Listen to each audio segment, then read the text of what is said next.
Okay, welcome back to part 3 of Translingual Writing and Multilingual Writing Concepts in Students' Second Language Writing Poetry.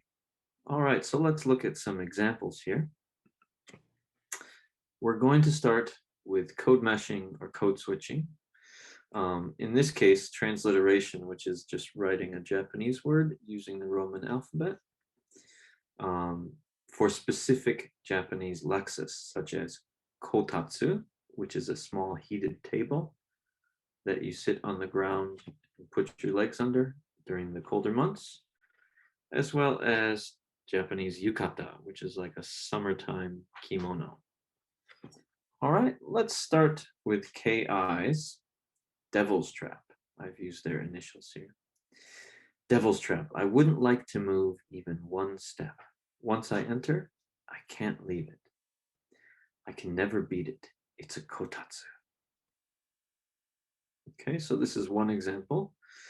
The use of the Japanese word kotatsu here is important because I guess in English you would have to say heated table, but it really doesn't exist in English. So the writer had to use the word for the actual thing, but it also adds a certain presence and cultural knowledge to the poem. It gives the poem a different feel. Okay, and now let's look at number 2, My Friend by KS. The day she was late, we went to see the Christmas lights. We were one of a couple.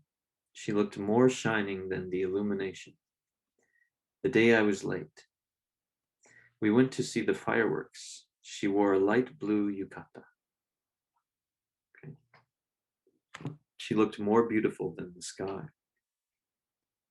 Recently, we go out to eat or watching movies. She's attractive too, even now.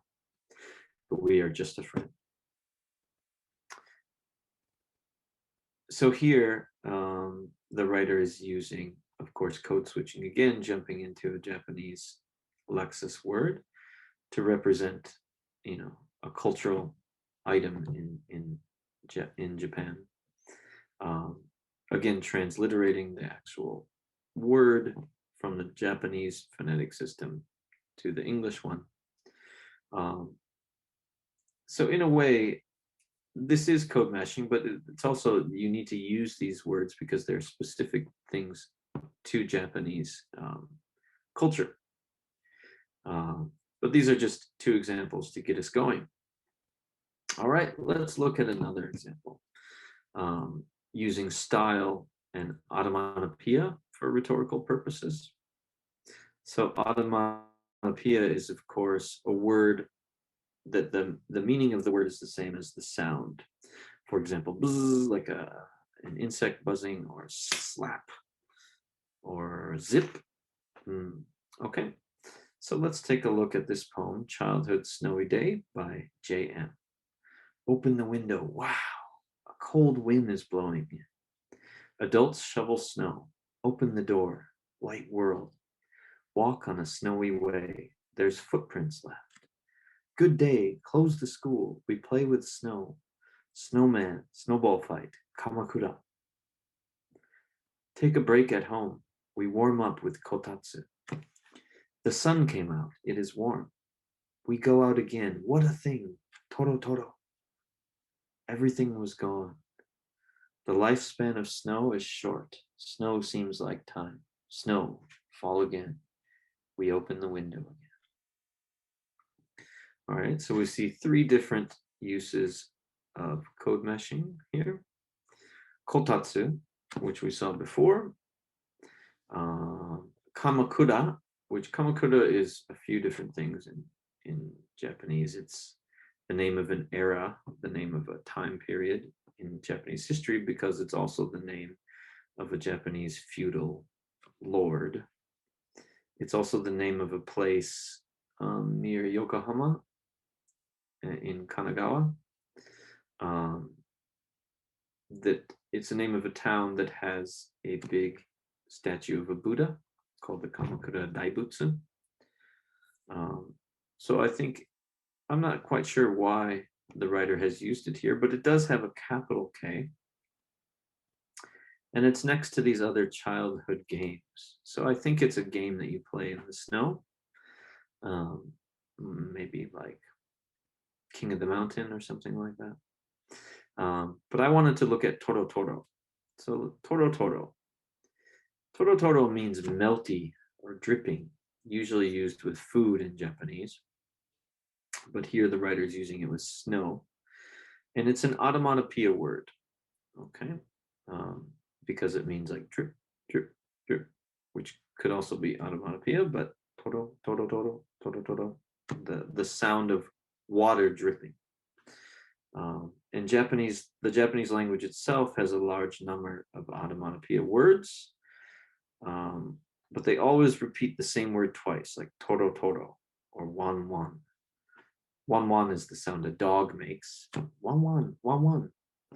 So in English, roof or bow wow or bark. So yes, they always repeat twice, but there's a huge number of these words in Japanese. So it's a very cool strategy using it here, toro toro, because the Japanese word toro toro, going down to number 4 here, I think it's a better lexical choice than repeating, for example, drip drip or melt melt, because it's a natural onomatopoeia word in Japanese and it has that auditory effect. And though it repeats the sound twice, toro toro, it's actually one word rather than the repetition of 2 words. It's a very interesting stylistic choice. And of course, they're using code meshing here, not only for stylistic purposes, but for rhetorical purposes and linguistic purposes. So the use of toro toro is very interesting, and it shows how second language poetry is a great place for translingual and multilingual practices. Okay, so let's go back to Kanaraja's can-do statements. Have the writers used multi-voice and genre-bending practices? I think they have, to tell a story, narrative, or personal backgrounds.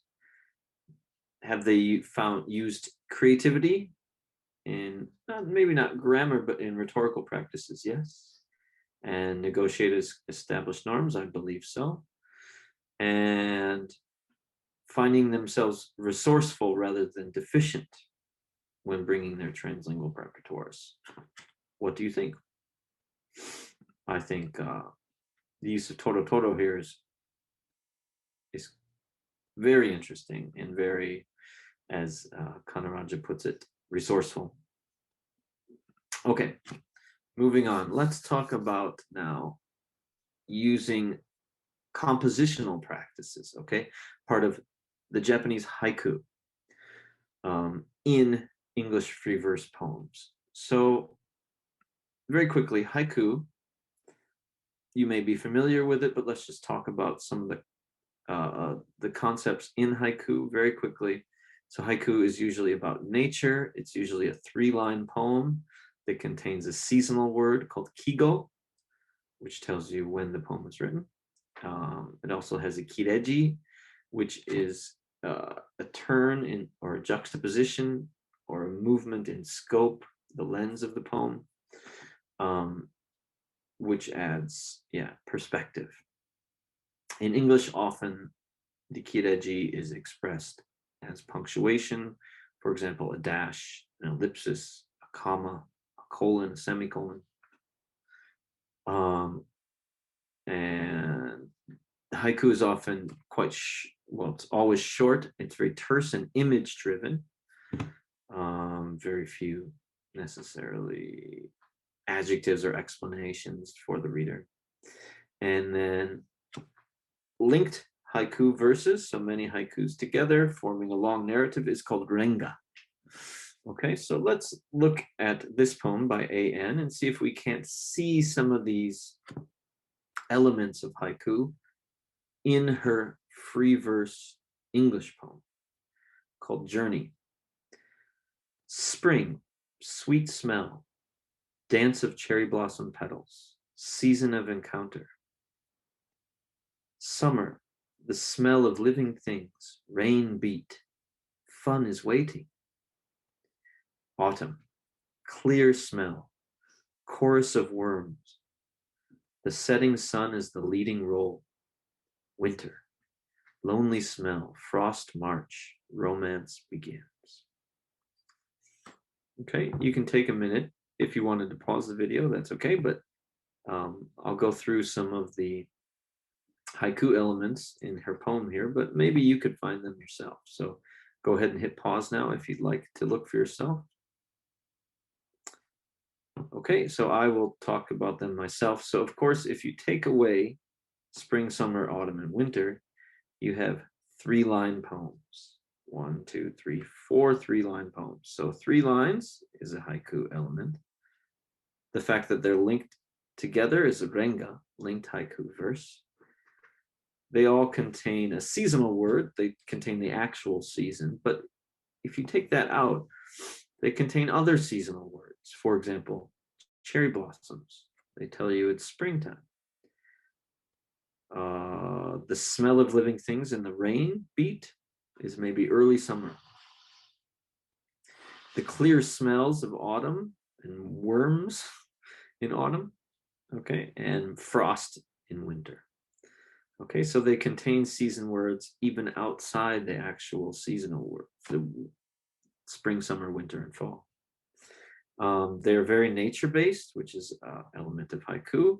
They're very terse and image-driven. So that's great. We can see so much haiku in the poem here. But more than even those elements, the compositional practices that I just talked about, and the rhetorical practices, the topic is nature-based, containing seasonal references. But there's no actual Japanese in it. There's no code meshing, no code switching, no Japanese words at all. But these translingual and multilingual concepts are so easy to see, so apparent, that I think this is a great example of rhetorical and compositional practices in an English poem, translingual, multilingual writing, rhetorical and compositional practices in this L2 poem. So again, saying that poetry is a great way, a great place, genre or venue to use translingual writing and multilingual writing. Okay, now let's talk about onomatopoeia a little bit more in this next poem. But specifically, I want to talk about the phenomenon of translingual onomatopoeia, concepts for non-human sounds, okay? So translingual onomatopoeia is the use of language for sounds which differ from language to language, okay? In other words, it's easy to see it in an example. Think of the sound of a dog barking. Okay, in English, we would write that as woof woof, or ruff, or bark, or bow wow, okay? The dog barks in Japanese. It's the same sound, but the Japanese language represents that sound differently as wan wan or kyan kyan, depending on the size of the dog. Hebrew would say it is hav hav. Spanish, guau guau. Okay, it's the same sound, but translingual onomatopoeia is representing these sounds in different languages differently.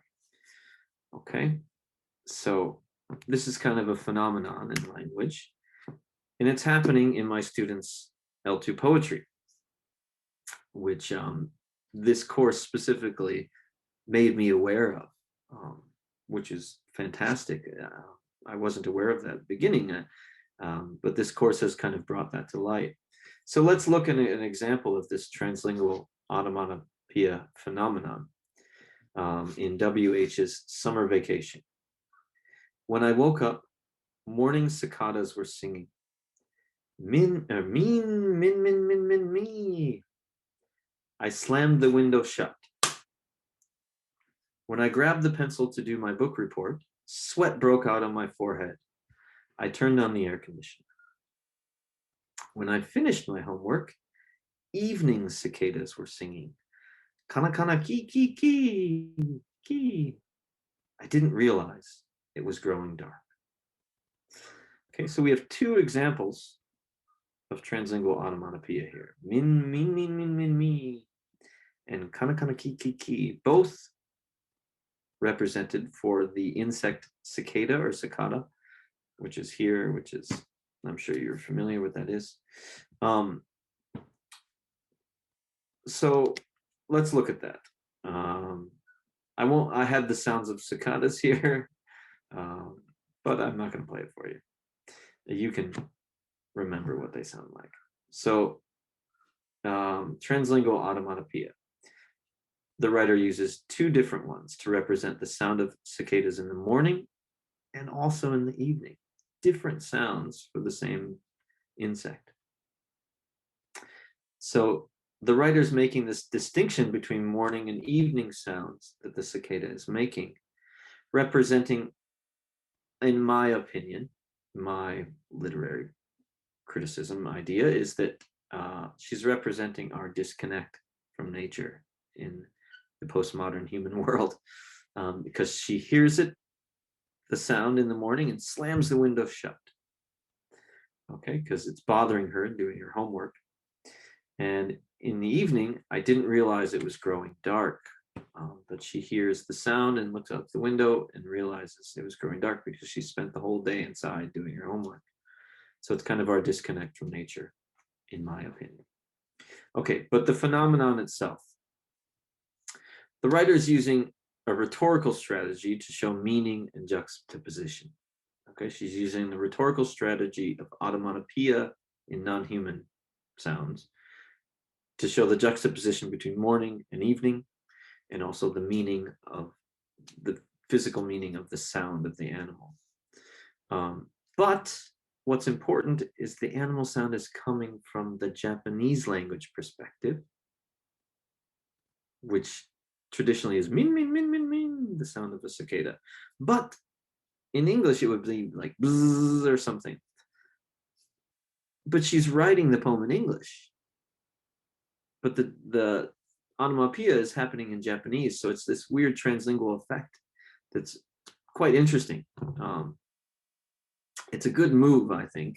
It's kind of a linguistic device as well as a rhetorical device as happening at the same time. She even complicates it further by having the two different sounds, the morning sound and the evening sound of the cicadas.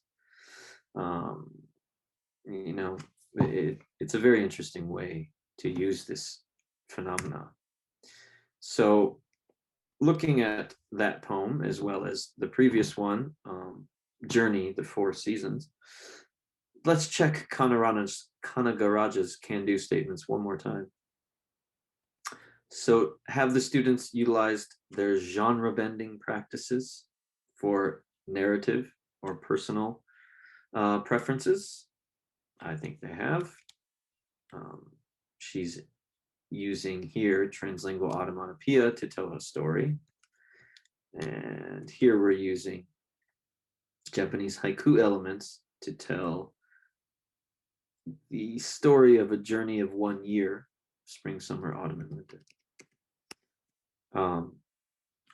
Finding scope for creativity and grammar, I think absolutely, because they're using Japanese elements or onomatopoeia elements in English poems. Definitely changing established norms in English writing and being resourceful in the way that they do it rather than deficient by bringing these translingual practices. Okay, oof, part 3, finished.